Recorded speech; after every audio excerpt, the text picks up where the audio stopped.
Hoarding behaviors are really identified by the attachment.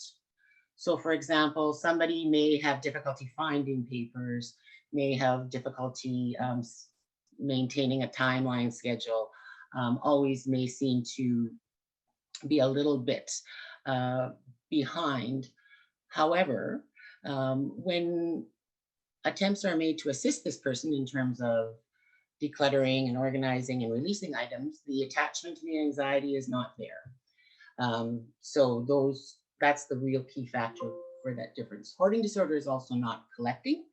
Though many of the people who come to our program say they are collectors, collecting is an orderly display of items, maybe a lot of items, maybe too many items for many of our tastes, but it is not the same definition as hoarding disorder.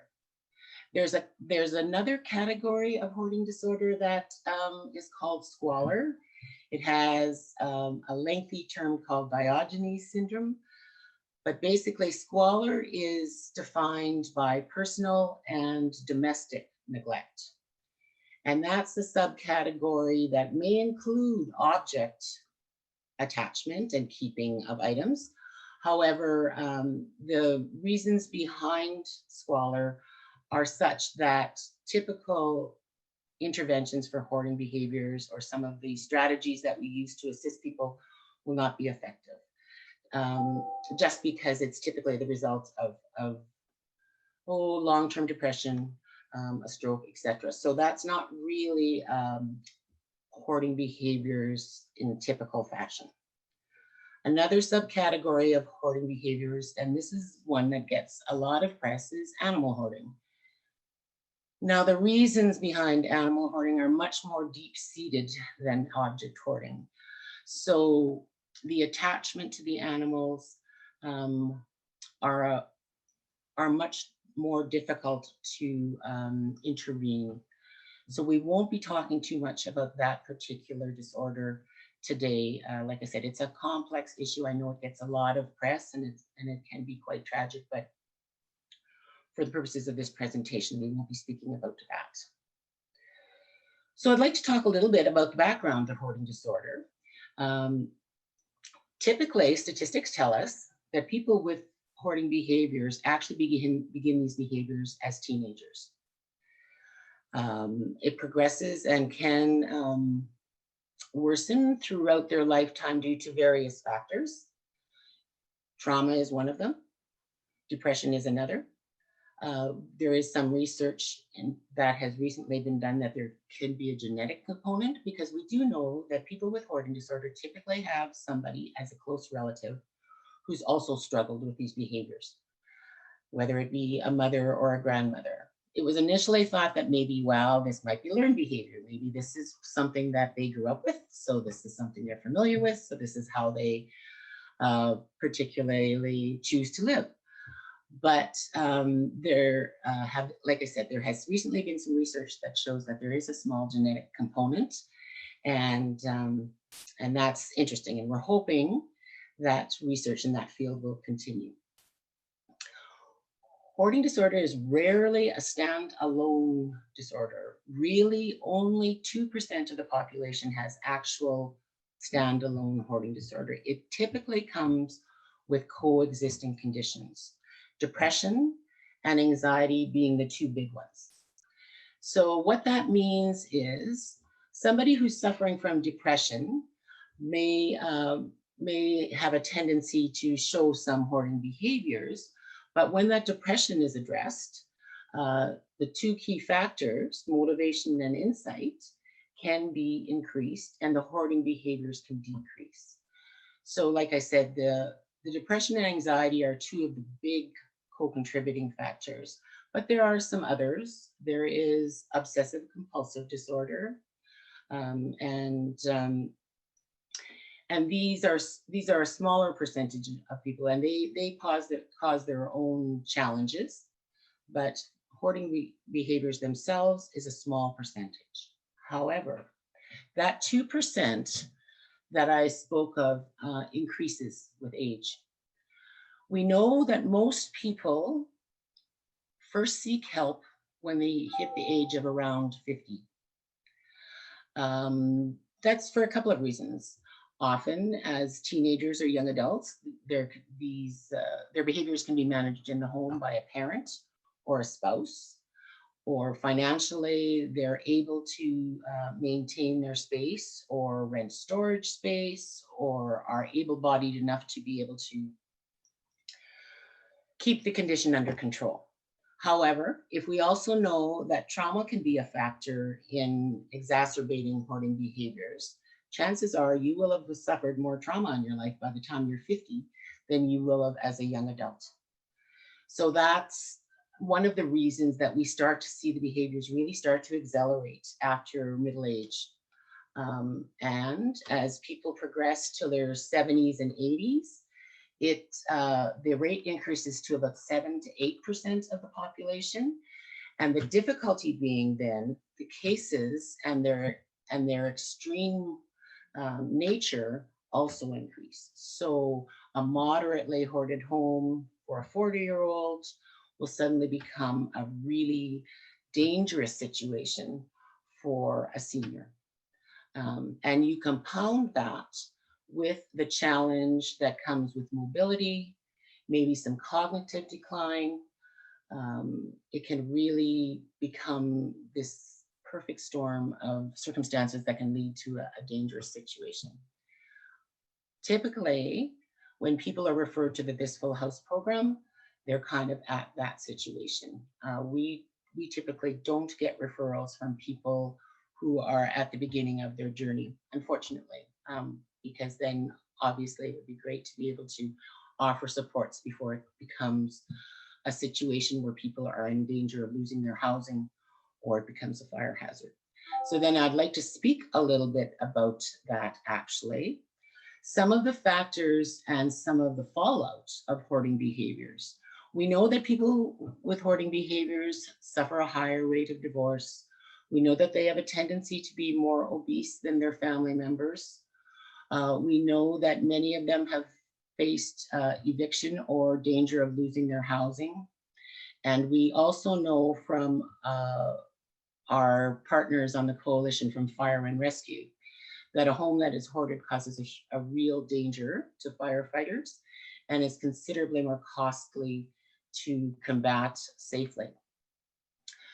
We also know that people with hoarding disorder have a tendency to be underemployed, and that's not necessarily due to the hoarding behaviors. That could be one of those factors where, for example, depression is also present. So it's not necessarily an accurate statistic, but we do know that what we see is a lot of repercussions from hoarding disorder that aside from just in the home discomfort, for lack of a better word. We also know that due to the amount of stigma and shame around this particular issue, people with hoarding disorder will not allow people into their home. So how that can result in areas of the home being even more unsafe is repairs. So typically when people come to the This Full House program, they don't necessarily just have too much clutter in their home. There's too many items for example, a hot water heater to be replaced. Plumbing goes unrepaired because servicemen just don't have access to the areas that are requiring repair. So you can see this causes even more health and safety issues than the items themselves.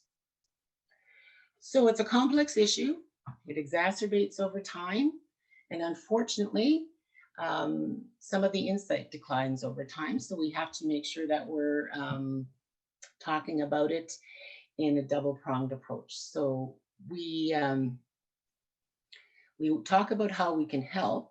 Well, one of the first things that we attempt to address is reducing stigma around the disorder. Like I mentioned earlier, the people with this disorder have been told by family members and friends, and lots of these relationships have broken down because of this, that there's something wrong with them, that they could be lazy. They've heard all these derogatory terms. So we're very mindful of our language and we're very mindful of person first perspective and language. So we're not using terms like hoarder. We're saying, like all mental illnesses, we're saying somebody who struggles with hoarding disorder. So it's a person first language, but we also don't necessarily use the word hoarding. If somebody wants to use language like my stuff, my items, my possessions, we're going to reflect that language so that we're respectful of those items. Though we may feel those items don't hold much value, it's difficult. It's difficult to build a relationship if, whether you're working with a family member or you're working with a complete stranger, if you're not treating their items with the respect as well. Because that attachment to possessions is one of the key factors, as I mentioned, and there are some reasons, different reasons why people are attached to those possessions. One of them could be sentimental. For example, I mentioned trauma and loss. So you can imagine that if somebody suffered a loss in their life, they may be keeping some items that are to honor the memory of the person that they've lost. However, it becomes excessive. So the conversation would need to be about what is the best way to honor this memory. Maybe we can talk about a smaller amount of items. Another one could be control. Many people feel that the more people tell me to reduce my items, you're not going to tell me what to do. As a matter of fact, we often see people accumulate more to spite these particular directives. So that's one of the reasons behind as well. Another interesting fact and reason that people keep objects is we know from research that people with hoarding disorder are typically highly creative people. So beliefs about usefulness of items is something that we come across quite often. You or I may see two uses for an item. Somebody with hoarding disorder will probably think of about 6 or 7. So if that's the case, why would you let go of an item that is so very useful? And then to continue on with that point, if I do release that item, will somebody at the receiving end of it be able to make use of it? They don't want to see it go into a landfill or even a charitable organization where they feel it will not be valued in the same way that they are going to value it themselves. So that's one reason, that's another reason to hold on to items. So some of these are some of the typical reasons. And finally, and we see it a lot with people past retirement, items as the source of identity. So when we think of how we identify ourselves, often the things in our home and the tools in our home or the items in our home kind of tell a story about how we are or who we are or how we view ourselves to be or who we wish to be. And this is particularly true for people with hoarding disorder. For example, I often run into men who have kept a large accumulation of either tools, appliances, and this goes to their identity as a handyman who can fix this up and resell it, and it goes to their identity of being self-sufficient. So that to be able to release some of those items will kind of be a conversation about what really represents your identity. Can we still maintain that identity without all the possessions? So those are some of the factors that people think about when they think about their items. There certainly are others. I just want to be mindful of time because I want to give Tracy and Anna Marie a lot of time to speak. So I'll just move on to a little bit about how we can help. Being mindful of why people keep items, being mindful and respectful of some of the trauma and stigma that has surrounded their issue is certainly helpful. And the other method that we speak about harm reduction. Now, Tracy and Anna Marie are going to talk about some of those guidelines. But when we are working with people, we're not concerned about creating a house beautiful home. We're not creating something that will be magazine perfect. We are looking at areas of safety. And we want the person to be able to make decisions and have control about some of the items in their home before it gets to the point where somebody will take that decision-making process away from them, which will happen in extreme situations. Oh, I lost my screen. I don't know. Can you hear me? Yes, we can hear you. Yes, we can hear you. Can you see me? Yes. Yes. Oh, how very strange. All right. Then I'll just, that's good timing. I'll leave it over to Tracy and Anna Marie to speak a little more about harm reduction and those safety zones that we really want to be mindful. And thank you very much for listening. And hopefully my screen will come back up in time to be able to field questions at the end of the presentation. Take it away, Tracy. Thank you, Colleen. Okay, so we're going to share a screen here for PowerPoint. There we go. I hope you can all see us. So I'm Tracy, and this is Anna Marie. Hi. We're with Helping Hands Personal Assistance, and we've been working with this whole house program for a number of years. Usually when we're called in for seniors to help their homes to become more functional and safe for them to live in. Unfortunately, we're often called in at a point where it's very dire, where they have to have these things cleaned up or they've had a fall already. And so we go in with an open mind and an idea of safety and health. So our health and comfort harm reduction target areas. So we meet the clients that we go and see, and we sit down and we chat with them, figure out what it is exactly that they need in order to achieve a safe, comfortable home for them to live in.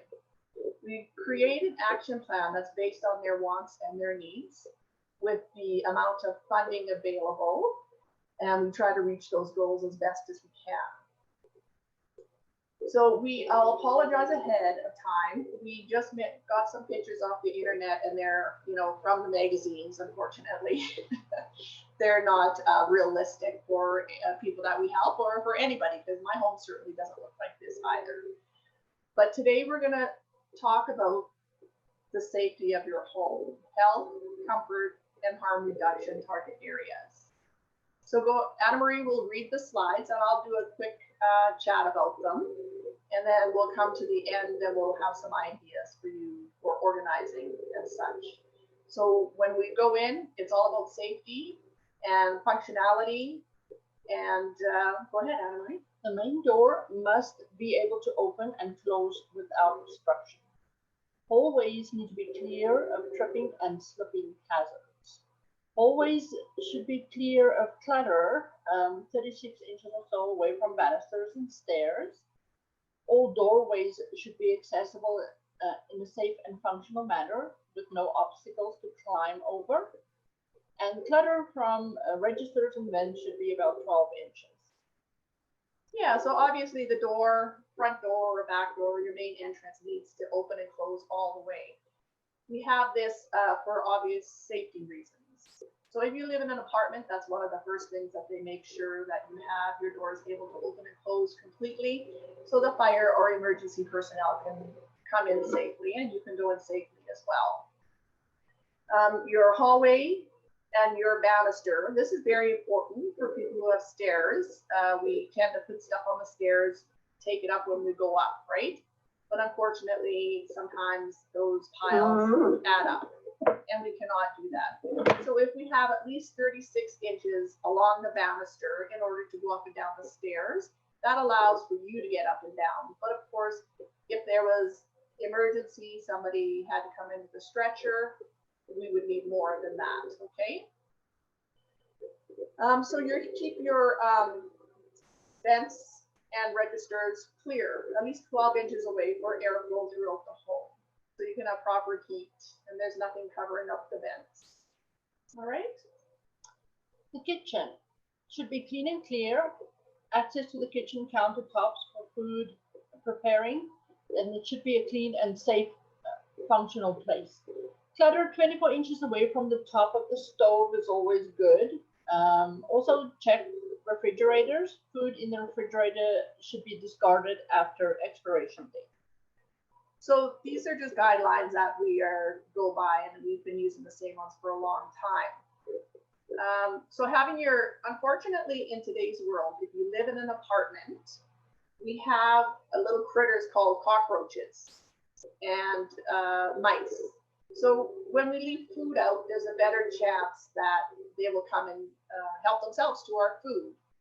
So we want to make sure that your area is clean and your food is put away into the fridge. And of course, you get rid of your expired foods so you can have your good food in the fridge, okay? And keeping the clutter away from your stove is very important. This is one of the top issues that most apartment buildings and fire personnel see when they go in and they let us know, is there's too much stuff around the stove top, and it's not easy to get in and out of the stove area. So we want the floor area clear as well, so it's safe for you to use your kitchen cupboards functionally.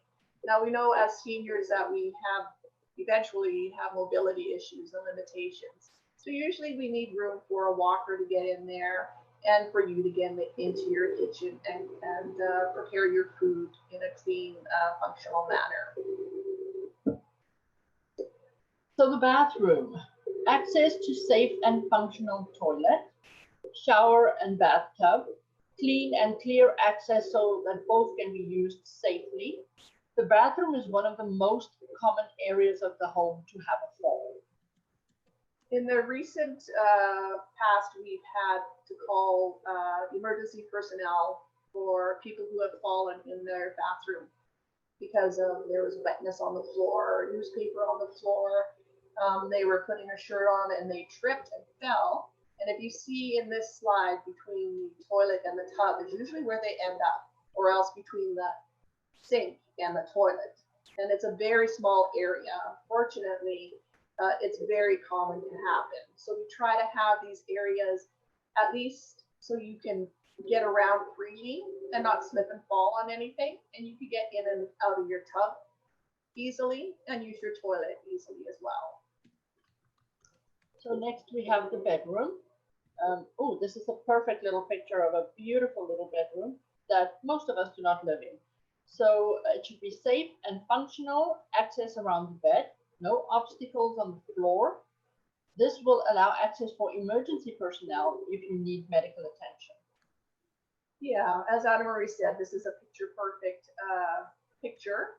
But the idea is, as we age, seniors need assistance. We all need assistance at some point in time in their lives, and we understand that. And we want you to be able to sleep in your bed and have a comfortable sleep.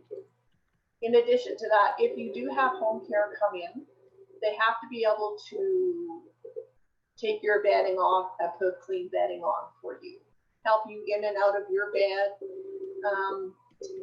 So that's the idea of this, not to have stuff piled on your bed so it avalanches on top of you. I've had that happen to clients as well. So it's just to try to make it as safe and functional as we possibly can for you, especially if this is a target area that has been requested by either home care or your landlords or just for yourself and your own safety. Pets. Have a safe space just for your pets. Make it clean and safe for them and away from human food and activity. Keep litter boxes in its own space. After all, your pet likes some privacy too. This will avoid any cross-contamination and exposure of animal feces and urine to you. So many people have pets, and they are not just pets, they're our babies and our families. So we want to keep their space and area safe and clean for them and to avoid cross-contamination for us. You know, we've had people who feed their cats on the countertops and the litter box is right beside in the kitchen because that's what is most accessible for you to get at. The unfortunate part is that it has to, once the cat goes into the litter box and jumps on the countertop to eat their cat food, they've contaminated your area. So this is something that we try to be mindful of all the time. And in addition, of course, when or if anybody comes in, they want to see that your pets are well cared for and that you're able to manage them as well. So a few more things is do not use electric or gas space heaters anywhere in the house if you have clutter in the home. Clear, safe, and full access to all windows, so no obstacles to climb over to get to a window. And furnace, keep 5 feet clearance around the furnace and the hot water tank. Yeah, so these are more of the harm reduction areas that we've come across over the years, and we've been recommended to look for when we go into a home that is cluttered. In addition, fire and safety will also say the same thing, especially around your furnace and your hot water tank. If you have one in your home, it's very important to keep it clear and everything away from it. It just helps with the maintenance of the hot water tank and the furnace. It helps to keep the airflow going, and also if there is a fire and you have a bunch of stuff down there, nobody's going to be able to help you or your home in that area. All windows, all doors need to have full, complete access for any maintenance people, anybody getting in and out of the window in case of an emergency. Those are just areas that we always have to try to be mindful of, along with the your vent, your heat vent, and your fresh air vent to keep the air flowing throughout your home so you have a safe, functional space. And of course, when we do collect a lot of stuff, we often put in a space heater to keep us warm. The unfortunate part is that is a fire hazard, and most apartments don't allow it, and especially senior home complexes don't allow those as well. So if you're having a heat problem or you're not getting enough heat, you need to talk to your landlord about that. And I just want to add, when we say access to all windows, we don't mean that it has to be totally clear in front of the window. Most of us have a couch sitting in front of our windows, and that's fine, as long as the couch is not as cluttered so that you cannot have access to the window when you do need to get out of there, if that's the only way out. Again, all of our stuff is based on the harm reduction within a home. Of course, every time we go into a home, it can be much more complex. So we're making everything quite simple for everybody today. I realize it opens up a lot of questions and comments, and that's fine. So everything in your home should have, everything that you have should have a home in your house. So putting it in the spot where it belongs. So how to get organized when you live in a small space, purge like crazy, declutter often, separate rooms into zones or separate rooms into zones. Oftentimes in a small space, one room has to serve many purposes. Try to maximize your closet space. Look for ways to use space creatively. Get items off the floor and utilize vertical space as well. Be very choosy about what you allow to come into your house. Yeah, so we realize this is difficult when you have a lot of stuff and it all means a lot to you.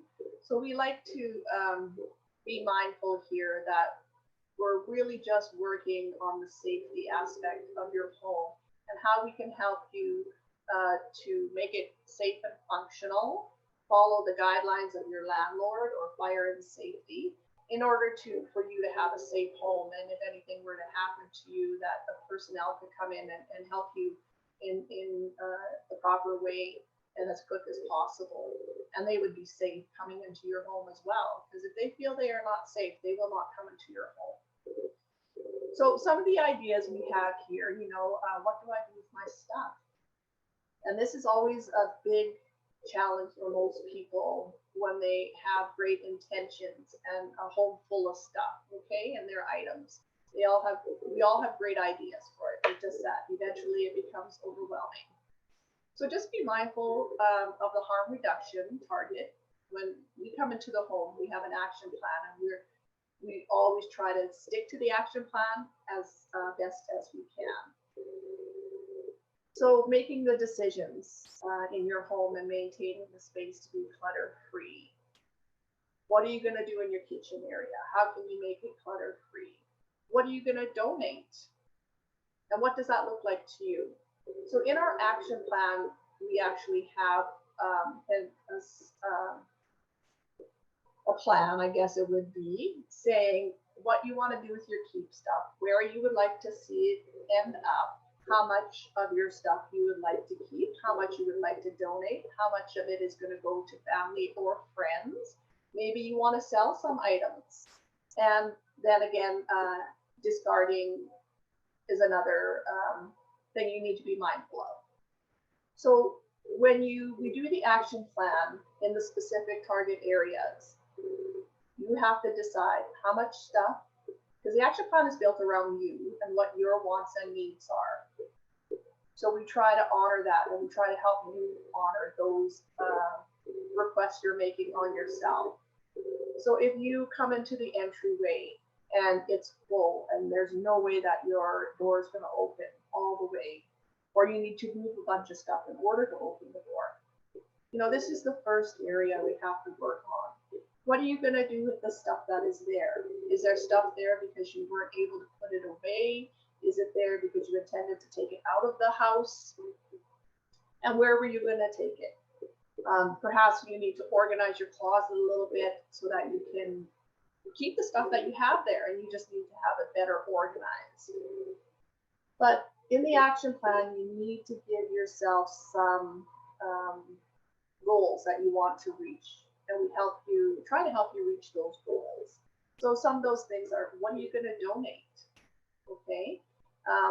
Call, and today is such a crazy world that you really do have to call and say, I would like to donate these items. Do you guys accept them? And if not, then you have to decide, if they don't accept them, what do you want to do with it? What is your next choice? So always try to have an alternative choice. If you're going to give stuff to family and friends, phone them. Ask them if they want some stuff. Have a list of items that you want to give to them. If they say yes, that's awesome. And then you have to accept whatever they're going to do with those items. Okay, but if they say no, what is your alternative? Who do you donate it to? Where does it go? Because you've already made the commitment that it's leaving your home, and therefore it still needs to leave your home, even if that person doesn't want those items. Same thing when you sell your items. If you have something that you would like to sell, you have a collection of crystal, or you have a collection of hats or purses, that's great. Everybody needs to make a little money this day and age, but it takes time and effort to do that as well. So you need to phone the places that you would like to sell your items to and say, this is what I have. Are you accepting them? Can you give me an offer on them? Would you like some pictures? And make a plan with the retailer that you want to sell it to. Okay. And if not, then in the action plan, we would have an option there that you then must donate. And of course, the discarding part is the hardest part for most people. So as we help people go through their stuff and discard items, we always start with stuff that they want to get rid of that's easy for them to let go of, and that usually goes out into the garbage or into recycling.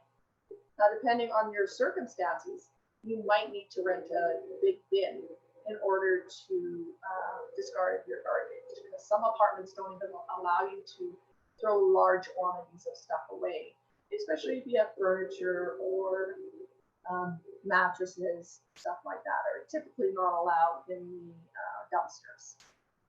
And then recycling as well. What are you going to recycle? So here are some ideas.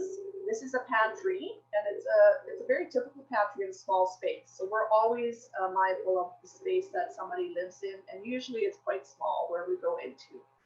So these are the baskets in the pantry and the food. They're all in containers, and the little baskets on the side you can get from the dollar store. They're very affordable.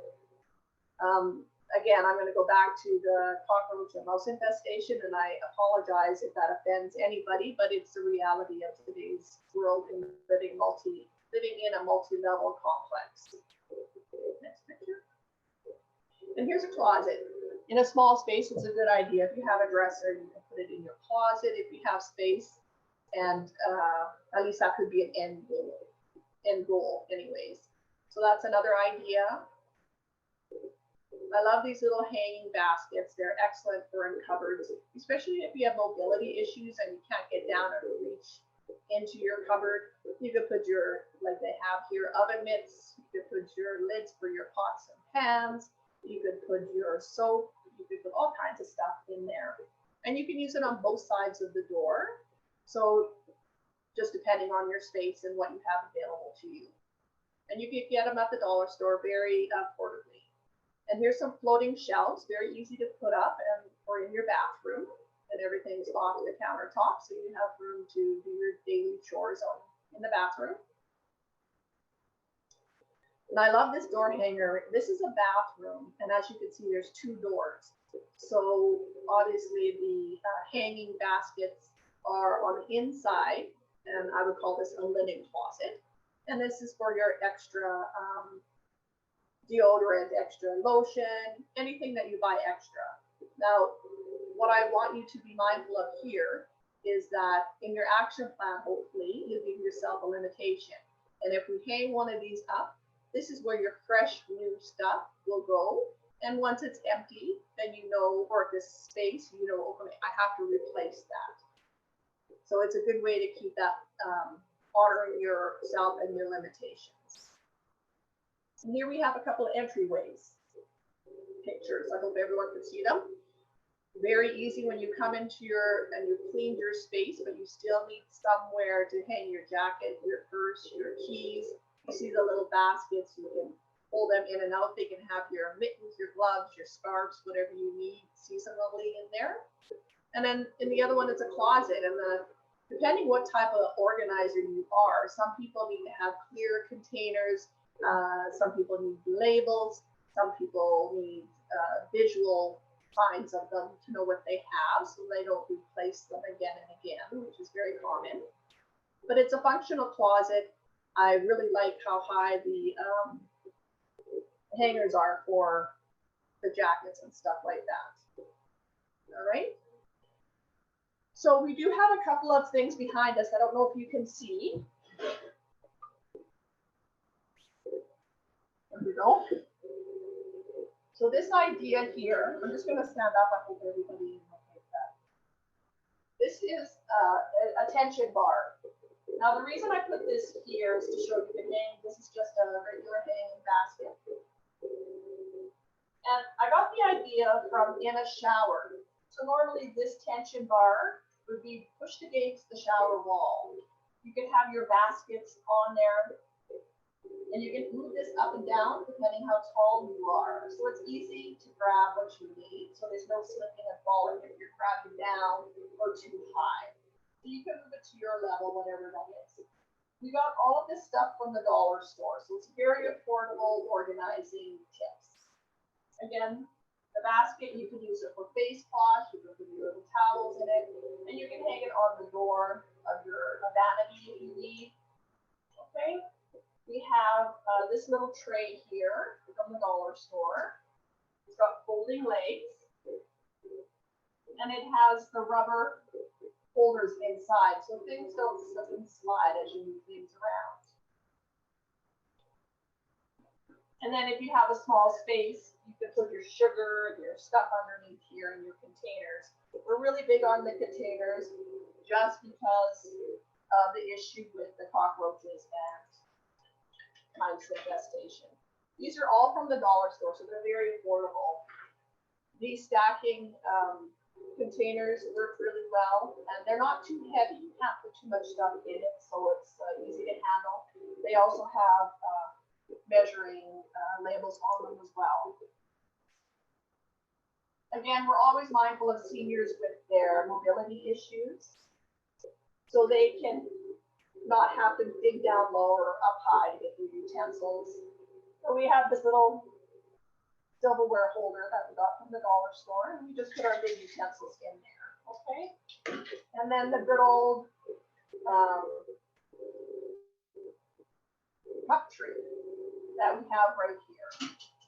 So we can hang our cups up and not have to worry about digging them out of the cup. And you can keep all this stuff on your countertop, so it's easily accessible for you. We have these baskets. again for organizing. Okay, from the dollar store. You can put your spices in them or your tea, and you can get them so they're a little bit fancy.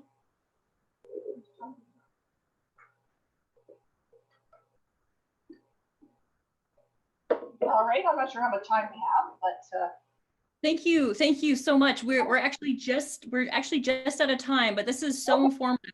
And I'm wondering, is there a phone number or an email maybe that we could leave attendees who could possibly follow up with more questions as we've kind of run out of time for questions? yes, absolutely. So do you want us to type it in or just say it?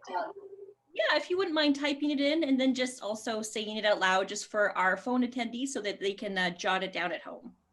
Sure. So we're Helping Hands Personal Assistance, and our number is 780-244-4088. And our email address is just like our name, the first initial HHPA05@gmail.com. Amazing. And that's for phone. Email is hhpa05@gmail.com. And that number again is 780-244-4088. Yes. Wonderful. Thank you so much, Tracy, Colleen, and Anna Marie. This was just absolutely phenomenal. I appreciate you sharing your wealth of wisdom with everybody here today. And I hope you have a wonderful rest of your Thursday.